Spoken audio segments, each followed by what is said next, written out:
Γεια σας και καλώς ήρθατε σε ακόμα ένα βίντεο. Σήμερα θα ξεκινήσω μια νέα σειρά που θα είναι για την εκμάθηση του Inventor. Είναι ένα εργαλείο το οποίο είναι καθαρά μηχανολογικής φύσης, ρε παιδί μου, και κάνουμε σχέδια δυσδιάστατα και τρισδιάστατα. Οπότε θα ξεκινήσουμε με το πρόγραμμα να δούμε λίγο πώς κάνουμε το σχεδιασμό. Είναι κάτι έτσι αρκετά παρόμοιο με το AutoCAD. Έχει αρκετές διαφορές, αλλά όποιος, ρε παιδί μου, έχει μπει ήδη στο AutoCAD δεν θα βρει πολύ μεγάλη δυσκολία στο να αρχίσει να μαθαίνει το Inventor, επειδή είναι τις ίδιες εταιρείες της Autodesk, οπότε δηλαδή έχουν έναν παραλληλισμό. Οπότε θα ξεκινήσουμε να δούμε το πρόγραμμα και να δούμε μερικά από τα στοιχεία τα οποία έχει και να ξεκινήσουμε να μαθαίνουμε 5 πράγματα για σχεδιασμό και υλοποίηση του μετά στο τρισδιάστατο. Λοιπόν, για να ξεκινήσουμε εδώ πέρα, όπως βλέπετε, έχει το Part, Drawing, Presentation και Assembly. Θα πατήσουμε το νέο. Εδώ έχει τα templates, οπότε θα πρέπει να ανοίξετε. Αν πατήσετε εδώ βγάζει αυτά εδώ που δεν φαίνονται, τέλος πάντων. Έχει και σε αγγλικό σύστημα και σε μέτρικο, το οποίο χρησιμοποιούμε εμείς. Οπότε θα πατήσω σε χιλιοστά να είναι το σχέδιό μας και πάμε να δούμε τις μπάρες μας τις οποίες έχουμε. Εδώ πέρα είναι για το sheet metal, οπότε δεν θα δουλέψουμε πολύ εδώ πέρα. Θα πάμε στην τρισδιάστατη σχεδίαση. Έχει extrude, revolve, sweep, loft. Θα τα δούμε αυτά στη συνέχεια που θα κάνουμε σχέδια. Πώς ακριβώς χρησιμοποιούνται.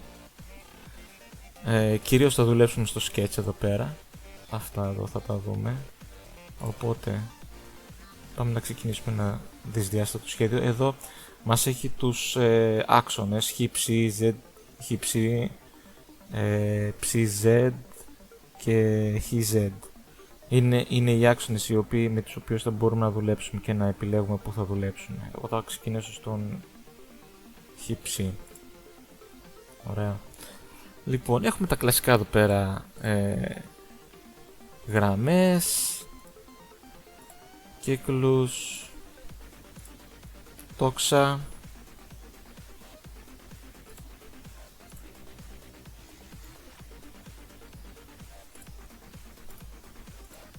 έτσι, ορθογώνια, τετράγωνα, και εννοείται έχουμε πολλές επιλογές γενικά σε ό,τι θα φτιάξουμε. Ορθογώνιο, τετράγωνο, είναι ανάλογα με το πώς θα το σχεδιάσεις. Σου έχει διάφορες επιλογές. Και για αυτά εδώ, όπως κάνουμε για τις σφήνες, ας πούμε, και πώς θα τη σχεδιάσεις, ας πούμε, αυτή τη σφήνα.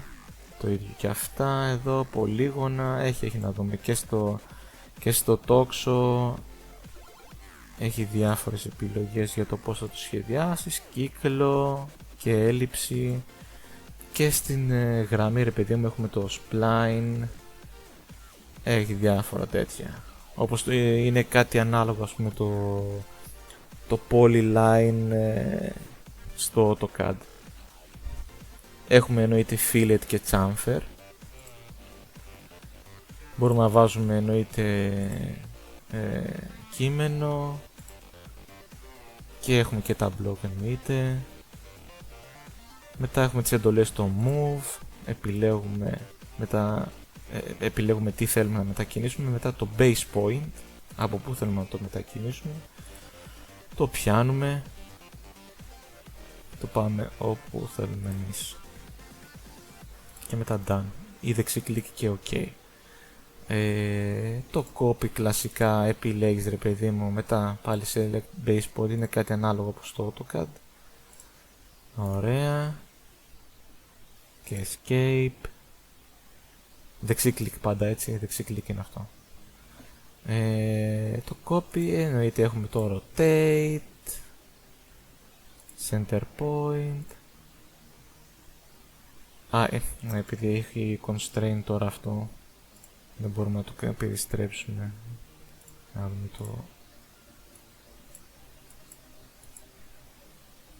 το ορθογώνιο εδώ, λέγει αυτό, και αυτό είναι constraint.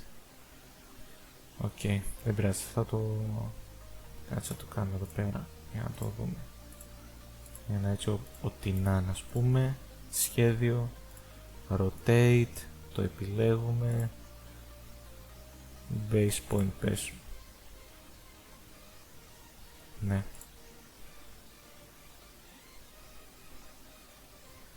Και έχει σε τι γωνία θέλεις να το περιστρέψεις, ξέρω εγώ, θες 180 μοίρες να πάει τελείως ανάποδα.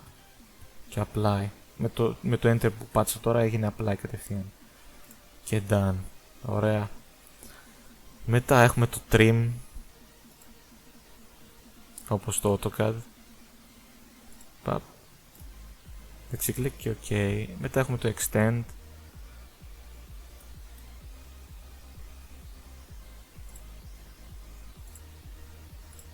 Έτσι. Και μας έκανε κανονικά τον κύκλο όλο. Έχει το split. Έκανε split τώρα εδώ πέρα σε αυτά τα δύο μέρη που ενώνεται. Τι άλλο, έχουμε το scale κλασικά όπως και στο AutoCAD. Επιλέγεις το base point. Ναι. Και έχει και το scale factor, επειδή άμα θες το μισό να το κάνει scale, έγινε στο μισό. Δεξί-κλικ, OK. Και offset κλασικά, εδώ είναι πιο εύκολο, παιδί μου, από ότι στο AutoCAD. Επιλέγεις εδώ πέρα και το πας όσο θες. Και μπορείς να βάλεις κατευθείαν την τιμή, δηλαδή άμα θες, ξέρω εγώ, 2,3. Παπ, και enter. Και σου βάζεις κατευθείαν και την διάσταση. Μετά έχουμε τα patterns. Στο AutoCAD είναι το array. Array μάλλον, όχι array. Έχουμε το rectangular array pattern εδώ στο inventor, και το circular και το κυκλικό, ρε παιδί μου, δηλαδή άμα κάνουμε πες να κάνουμε ένα κύκλο εδώ, ωραία, και πάμε στο circular array, επιλέγεις τι θες να κάνεις array και μετά επιλέγεις τον άξονα τον οποίο θα περιστραφεί. Και εδώ έχεις, ρε παιδί μου, μετά πόσα θες να είναι γύρω γύρω. Μπορείς να βάλεις 3, ξέρω εγώ, και στο κάνει κατευθείαν. Βέβαια ίσα ίσα φαίνονται. Ελπίζω να φαίνονται σε εσάς. Μπορούμε να το κάνουμε 8, ξέρω εγώ. Στις 360 μοίρες, δηλαδή μπορεί να αλλάξει και εδώ τις μοίρες. Μπορείς να τις βάλεις, ξέρω εγώ, 180 μοίρες. Και στο κάνει σε 180, δηλαδή στο μισό κύκλο. 360. Υπάρχει 360. 360 σε όλο το κύκλο. Πατάς OK και τώρα φαίνονται, ας πούμε, όλα εδώ. Ωραία. Το ίδιο είναι και με το rectangular. Place το geometry και θες το direction τώρα, ας πούμε. Πατάς εδώ. Έχουμε μια γραμμή, θέλουμε να το πάμε από εδώ προς τα δεξιά. Μιλιμέτρα εδώ είναι η απόσταση. Από κέντρο σε κέντρο λογικά είναι, θα το μετρήσουμε και μετά. Και μπορείς να βάλεις 5. Έτσι το μικρύνουμε λίγο την απόσταση στα 5 χιλιοστά για να μπορούμε να τα βλέπουμε. Ωραία. Και μπορούμε να κάνουμε και δεύτερο direction, εννοείται. Να το πάμε και από εδώ και προς τα κάτω. Επιλέξω αυτήν εδώ την τέτοια, τη γραμμή. Και μπορούμε και εδώ, εννοείται, θα βάλουμε άλλα 5 και να το κάνουμε ισομετρικό. Και OK, ωραία. 5 από εδώ, ναι, όπως σωστά το είχαμε πει, 5 στο κέντρο. Η απόσταση από κέντρο σε κέντρο. Και τέλος, κάτσε να κάνουμε μια γραμμή που θέλουμε εδώ πέρα. Έτσι εδώ. OK, και έχουμε και το mirror. επιλέγουμε τι θέλουμε να κάνουμε, mirror, έτσι εδώ πέρα όλα, και mirror line, επιλέγουμε τη γραμμή και apply και μας το έβγαλε ακριβώς στην απέναντι μεριά. Ωραία.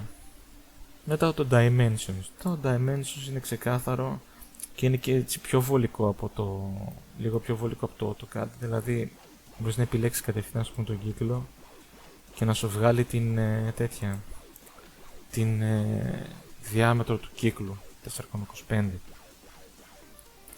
Άμα πας εδώ, ας πούμε, σου βγάζει κατευθείαν την απόσταση. Δηλαδή δεν χρειάζεται να επιλέξεις άλλο για τον, πώς το λένε, άλλο για τον κύκλο που θες την διάμετρο και να επιλέξεις άλλο για την ευθεία γραμμή. Και επίσης μπορείς να κάνεις και το εξής.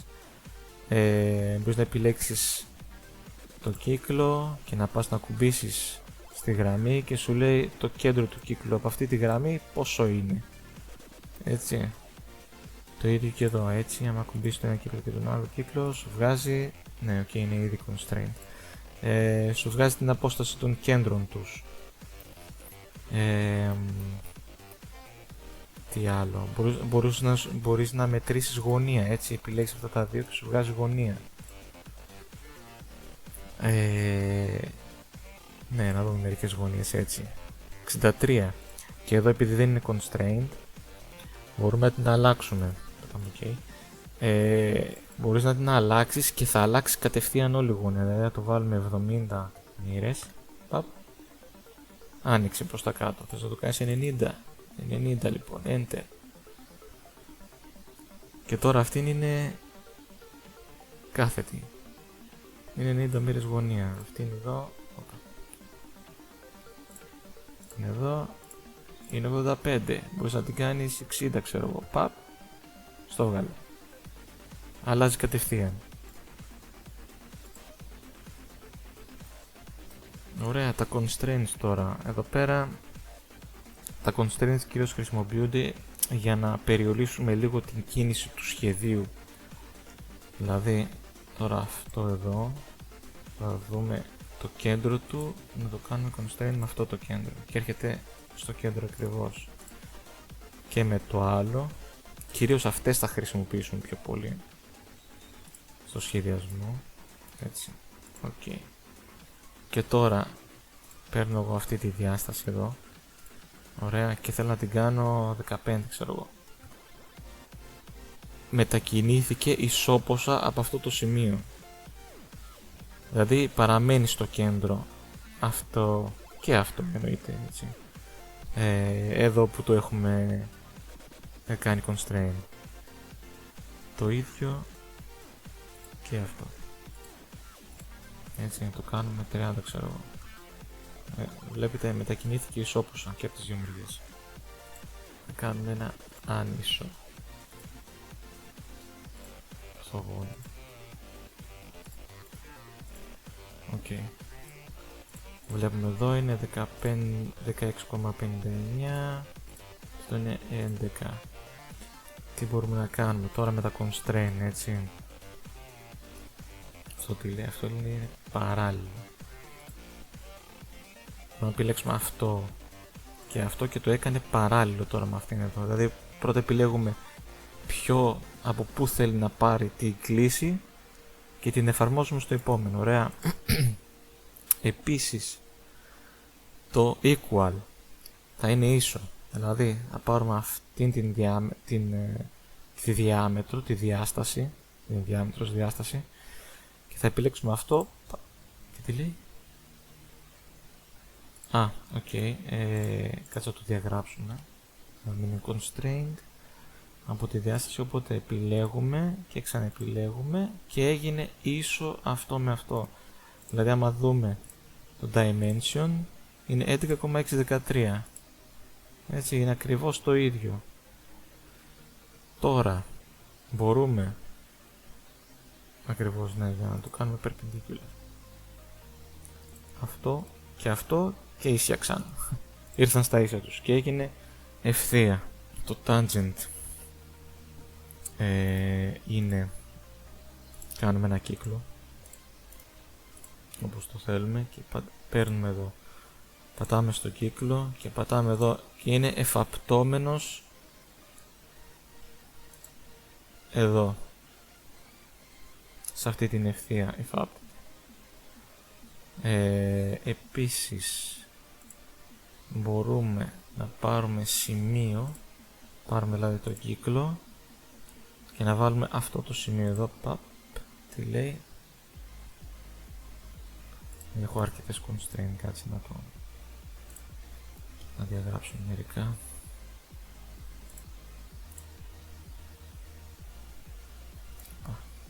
Λάθος.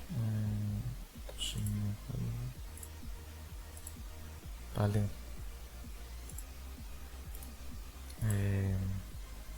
Ok, σβήστε με αυτόν.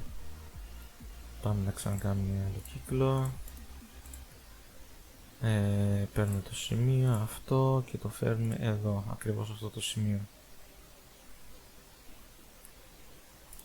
Ok, μετά άμα έχουμε άλλη μια γραμμή, έτσι ξέρω εγώ, ευθεία προς τα πάνω και κάνουμε αυτό εδώ να έρθει να εφάπτεται, ήρθε η ευθεία γραμμή και εφάπτεται στον κύκλο, επειδή την έχουμε κάνει constraint τον κύκλο εδώ σε αυτό το σημείο που το βάλαμε πριν. Επίσης, πέστε να κάνουμε ένα ορθογώνιο, έτσι. Ξεκινάμε, πατάμε σε ένα σημείο. Ωραία, βλέπετε κάτω και δεξιά μας έχει, πώς το λένε, τις διαστάσεις. Μπορείς κατευθείαν όπως και στο AutoCAD να βάλεις τι διαστάσεις θέλεις. Ξέρω εγώ, μπορείς 50, ξέρω εγώ, χιλιοστά και Tab μετά για να πας στην επόμενη. Βάλει 60 ας πούμε και Enter και σου το βγάζει έτοιμο. Ωραία, τέλεια. Λοιπόν, είναι sketch, το κλείνουμε. Θα πάμε να ξεκινήσουμε να κάνουμε ένα κανονικό σχέδιο τώρα, από ένα αρχείο PDF το οποίο έχω βρει και μας έχει διάφορα σχέδια για να μπορούμε να εξασκηθούμε, ας πούμε. Μας έχει και την 3D όψη και πλάγια και κάτωψη. Οπότε πάμε να ξεκινήσουμε να κάνουμε αυτό το σχεδιάκι. Λοιπόν, βλέπουμε η διάσταση αυτή εδώ πέρα είναι 75. Θα ξεκινήσουμε άμα είναι να κάνουμε, πώς το λένε, κάνουμε το ορθογώνιο. Να ξεκινήσουμε δηλαδή από το ορθογώνιο και μετά θα κάνουμε τα σχέδια μέσα τα οποία έχει. Οπότε αυτό είναι 75 επί 30. Πάμε να το κάνουμε. Σε ποιον άξονα είναι για να δω. Θα το κάνουμε στον ψz. Λοιπόν,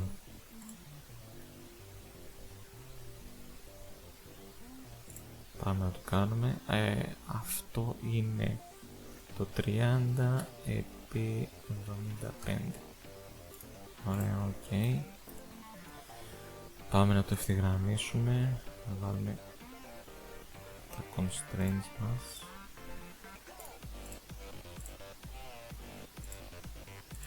Έτσι, ωραία.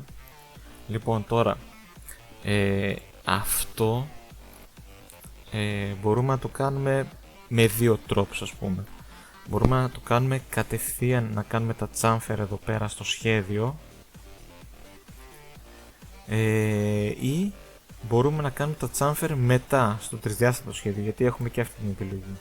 Δηλαδή άμα το κάνω finish, ας πούμε, και πάμε στο τρισδιάστατο μοντέλο και κάνουμε extrude, αυτό πόσο είναι? Είναι 9. Ωραία, κάνουμε προς τα πάνω 9 χιλιοστά και ok. Μπορούμε να κάνουμε chamfer από εδώ πέρα, να το έχει ήδη, και επειδή έχουμε τις διαστάσεις, δεν έχουμε, πώς το λένε,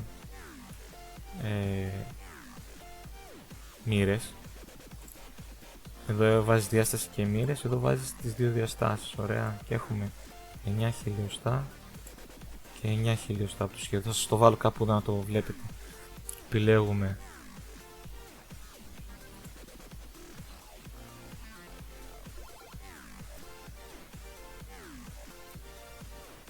αυτή είναι εδώ, βασικά αυτή είναι την πλευρά. Ωραία, κάνουμε apply και ξανά την άλλη πλευρά και apply. Ωραία, και φτιάξαμε τα chamfer, τα κοψίματα τα οποία έχει. Ή μετά πάμε πίσω, εδώ στο σχέδιο μπορούμε να κάνουμε μια γραμμή εδώ, ok, και θα πάρουμε τις διαστάσεις από εδώ έως εδώ και θα το βάλουμε 9 και enter, και μετά θα πάρουμε την απόσταση από εδώ μέχρι εδώ πάλι σε αυτή τη μεριά και το κάνουμε 9 και enter. Ωραία, και θα φτιάξουμε και μία γραμμή στο κέντρο εδώ, construction θα την κάνουμε και θα κάνουμε ένα mirror, έτσι, πιάνουμε αυτό που θέλουμε, το mirror line και apply, done, και έγινε αυτό εδώ. Οπότε και με το mirror φτιάξαμε την απέναντι γραμμή μας. Κάνουμε το trim, εδώ κάτι έγινε τώρα όμως.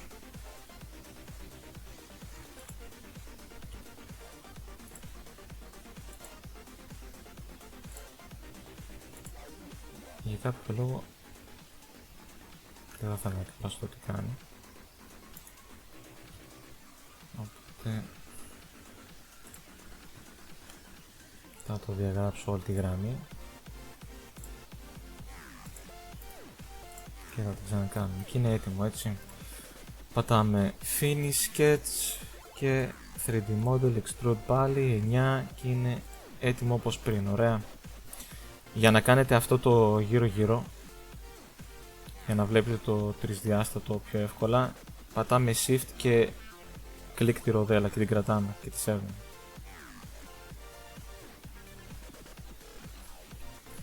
Ωραία, επίσης από εδώ μπορείτε να πατήσετε το όποια πλευρά θέλετε. Μπορείτε επίσης να κρατήσετε, να κάνετε κλικ και να κρατήσετε και να το περιστρέψετε. Με αυτό το μέρος πρέπει να γίνει κυκλικό, έτσι, ημικύκλιο. Έχουμε ήδη τις διαστάσεις που θέλει, το R15 και το Φ15. Οπότε πάμε στο fillet, έχει και στο τριζάστο, έτσι, fillet, chamfer, cell. Λοιπόν, και θα το κάνουμε 15 radius, έτσι. Και πάμε να το επιλέξουμε από εδώ και από εδώ, έτσι, και γίνεται όπως φαίνεται στο σχέδιό μας. Apply και cancel. Λοιπόν, τώρα για να κάνουμε το κομμάτι με την τρύπα, λοιπόν θα πάμε στο sketch, πατήσουμε από πάνω και τι θα κάνουμε τώρα? Θα κάνουμε project geometry για να εμφανίζονται αυτές οι γραμμές που τις χρειαζόμαστε, γιατί αλλιώς δεν μπορούσαμε να τις χρησιμοποιήσουμε. Αυτό είναι Φ15 εδώ πέρα, είναι 15,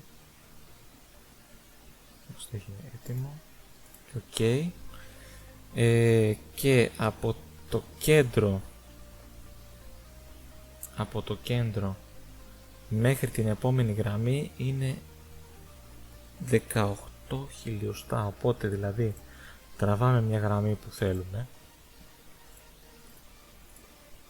και παίρνουμε τη διάσταση από το κέντρο του κύκλου μέχρι εδώ και πατάμε 18, enter. Ok, τελείωσε αυτό, finish sketch. Πάμε να κάνουμε το extrude πάλι εδώ και αυτό είναι 21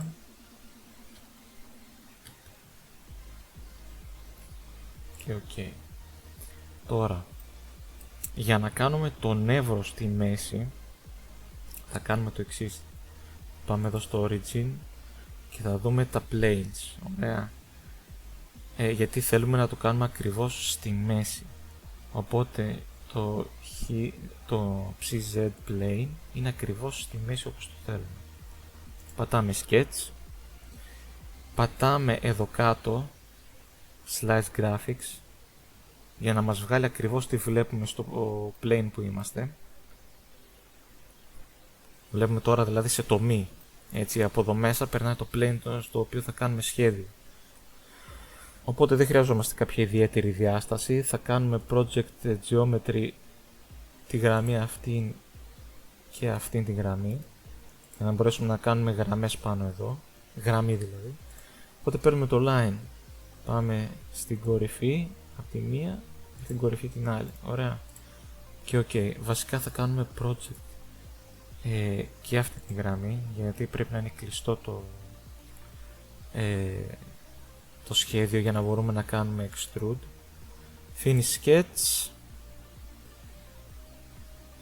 Οπότε έχουμε έτοιμο εδώ πέρα και πάμε να κάνουμε extrude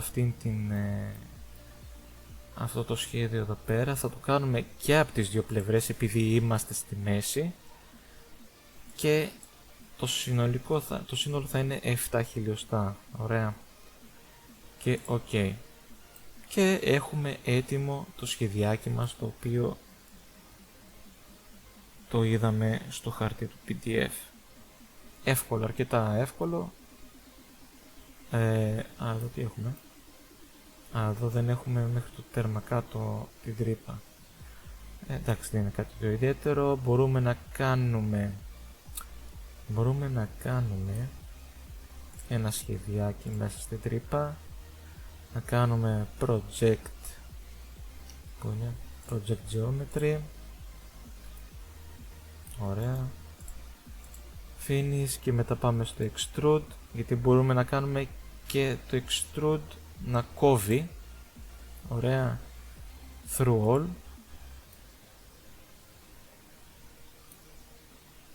Και ok, και έγινε η τρύπα. Αλλιώς τι μπορούμε να κάνουμε χωρίς να μπούμε στο σχέδιο? Για να κάνουμε το σχέδιο μπορούμε να πάμε στο hole εδώ πέρα. Ωραία. Και θα κάνουμε, πώς το λένε, θα κάνουμε ένα κλικ όπου να είναι. Ωραία. Η τρύπα μας είναι 15 και θα πατήσουμε εδώ πέρα, όπως βλέπετε αυτό εδώ πέρα, για να μας το κεντράρει. Μας κεντράρει ακριβώς στο κέντρο της τρύπας. Έτσι, και είναι επιλεγμένο το through all εδώ πέρα. Πατάμε ok και είναι έτοιμη η τρύπα. Ωραία, έτοιμο το σχέδιό μας. Μπορούμε να το αλλάξουμε υλικό, ξέρω εγώ, να φαίνεται πιο ωραίο, να βάλουμε έναν οξύδιο του ατσάλι ας πούμε. Semi-polished, έχει silver, δηλαδή μπορούμε να κάνουμε διάφορα και να αλλάξουμε και το πώς φαίνεται. Shaded, μπορείς να το κάνεις realistic, το ίδιο είναι με το shaded, οπότε βλέπω δεν έχει καμία διαφορά. Έτσι. Shaded with edges, shaded with hidden edges. Τα αγγλικά μου τα ωραία. Λοιπόν, δηλαδή βλέπουμε και τις διαστάσεις που είναι κρυμμένες, έτσι. Wireframe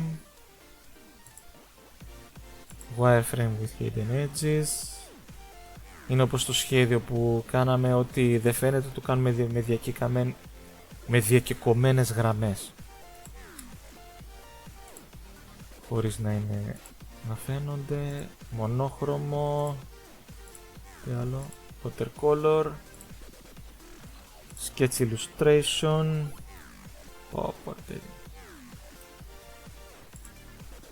και technical illustration. Ορίστε.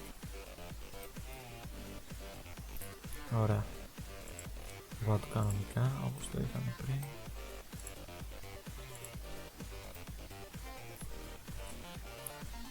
Έτοιμο αυτό. Λοιπόν, αυτό ήταν το βίντεο για σήμερα. Είδαμε κάποια πράγματα, είδαμε τα εργαλεία. Θα δούμε και άλλα στην πορεία, δηλαδή θα πάμε σε πιο δύσκολα σχέδια. Θα δείτε παρακάτω, έχει αρκετά δύσκολα σχέδια. Κάνουμε πραγματάκια. Λοιπόν, αν σας άρεσε το βίντεο, κάντε μια εγγραφή, κάντε ένα σχόλιο κάτω, οτιδήποτε θέλετε να ρωτήσετε, κάποια απορία, ό,τι σας έρχεται, ή αν κάπου δυσκολεύεστε, ή αν κάπου παρέλειψα κάτι να πω, ρε παιδί μου, την ώρα που το έκανα, γιατί εντάξει, κάποια πράγματα βγαίνουν εξής αυτόματα, οπότε μπορεί να παρέλειψα κάτι την ώρα που έκανα κάποιο πραγματάκι. Επίσης έχω στο κανάλι μου και μαθήματα για AutoCAD, οπότε μπορείτε να πάτε και να το δείτε. Έχω αρκετά βίντεο για εκμάθηση του AutoCAD, αλλά εκεί είναι μόνο 2 διαστάσεις, έτσι, όχι τρισδιάστατο, γιατί εμένα προσωπικά δεν με βολεύει το τρισδιάστατο στο AutoCAD. Οπότε κοινοποιήστε το βίντεο σε όποιον χρειάζεται και ξέρετε, ή κάποιον που θέλει να μάθει Inventor, και θα τα πούμε στο επόμενο βίντεο. Γεια σας.